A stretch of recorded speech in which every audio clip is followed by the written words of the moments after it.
एक वक्त की बात है। शेरनी ने जंगल में एक बच्चे को जन्म दिया और जन्म देते ही वह उसी जगह पर मर गई। उतने में उधर से कई सारी भेड़ गुजर रही थी। वह शेर का बच्चा, जिसने अभी अभी दुनिया में कदम रखा था, उन भेड़ों के साथ मिलकर चला गया। अब वह शेरनी का बच्चा उन भेड़ों के साथ ही रहने लगा और उन भेड़ों के साथ रहने की वजह से वह खुद को एक भेड़ ही समझ रहा था। उसने कभी मांस नहीं खाया और वो उन भेड़ों के साथ मिलकर घास खाने लगा था। उसे कुछ आइडिया ही नहीं था कि एक शेर कैसे रहता है और कैसे अपनी जिंदगी गुजरता है। और उसे यह तक नहीं पता था कि वह एक शेर है, क्योंकि उसके चारों तरफ भेड़ ही भेड़ थी और भेड़ के ही साथ में रहने लगा था।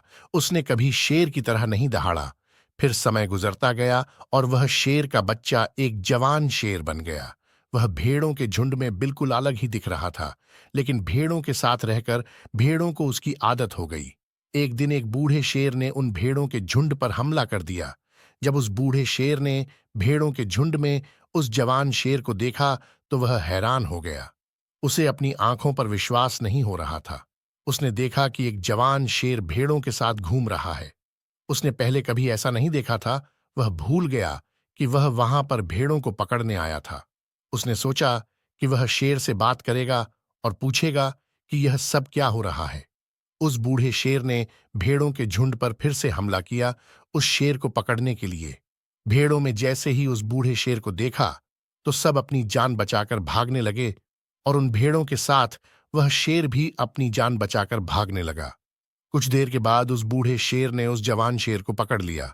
बूढ़े शेर ने उस जवान शेर को पकड़कर यह कहा, अरे बेवकूफ, तू मुझे देखकर भाग क्यों रहा है? जवान शेर ने रोते हुए कहा, प्लीज मुझे छोड़ दो। मैं एक साधारण सा भेड़ हूं, मुझे जाने दो।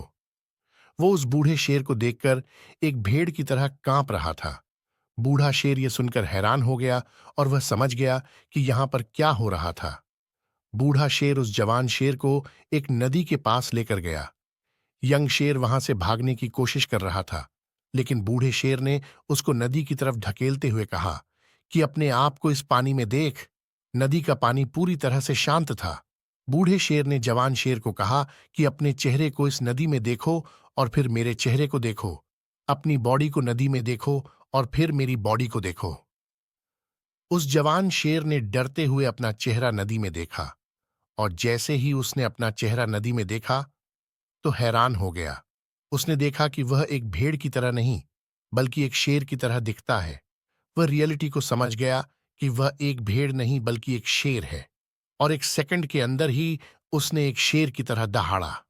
उसकी दहाड़ को सुनकर पूरा जंगल कांप गया। उसने अपने आप को पहचान लिया, अपनी पावर्स को पहचान लिया। और तभी उसने अपने आप में एक ऐसी एनर्जी महसूस की जो उसने आज से पहले कभी नहीं की थी।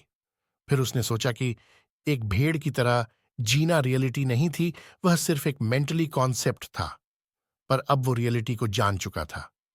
इस कहानी से बहुत ही डीप मैसेज निकलकर सामने आता है। अपने अंदर से उस वीकनेस को निकालो जो आपके अंदर झूठ बोल बोल कर बैठा है। आप भी एक शेर की तरह हो जो भेड़ों के बीच फंस चुके हो।